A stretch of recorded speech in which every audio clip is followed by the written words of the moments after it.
गोपी को साधु की सलाह। नंदापुर नामक एक गांव में गोपी नाम का एक लड़का रहता था। वो बहुत कामचोर था। वो हर काम को आसानी से बिना मेहनत के करना चाहता था। मेहनत का काम उसे बहुत मुश्किल लगता था। उसे घूमना फिरना और मस्ती करना बहुत पसंद था। वो हमेशा गांव के बच्चों के साथ फिरता रहता था। उसके माँ बाप उसके लिए बहुत चिंतित थे। वो बस अपने बच्चे को सुधरता देखना चाहते थे।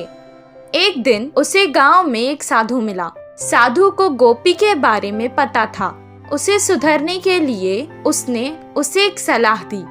तुम बहुत अमीर हो जाओगे अगर तुमने मेरी ये बात मान ली तो। अपने गांव के बाईं तरफ एक आम का पेड़ है। उसके 10 कदम पर अगर तुम खोदना शुरू करोगे तो तुम्हें वहाँ सोने का खजाना मिलेगा।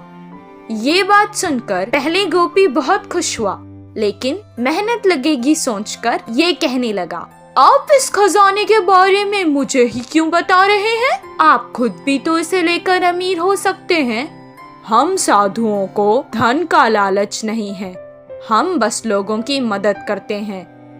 इतना कहकर वो वहाँ से चला गया। गोपी कहने लगा कि उस खजाने के लिए पता नहीं कितना खोदना पड़ेगा, और अगर इतनी मेहनत के बाद भी खजाना अगर नहीं मिला तो सब बेकार हो जाएगा।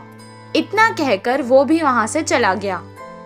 हर काम को वो ऐसे ही टाल देता था। कुछ दिन बाद गांव में पानी बंद हो गया।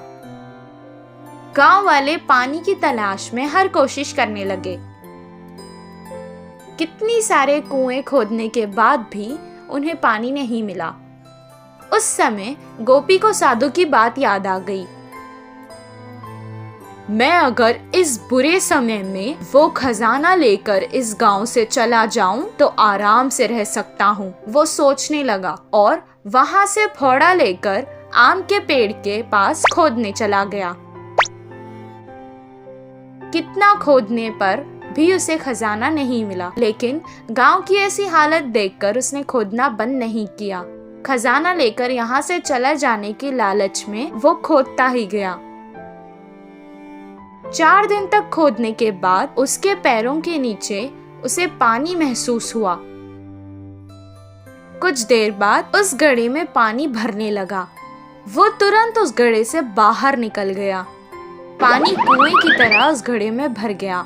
इस बात का पता गांव में लगते ही सारे गांव वाले आकर उस कुएं को देखने लगे। गांव वालों की जान बचाने के लिए सबने उसे कुछ ना कुछ उपहार भी दिया। मेहनत के बाद शाबाशी के साथ साथ उसे इनाम में मिला, जिससे वो बहुत खुश हुआ और इस दिन से वो मेहनत के काम करने लगा। गोपी के कुएं से उस गांव की परेशानी भी खत्म हो गई और सब खुशी खुशी रहने लगे।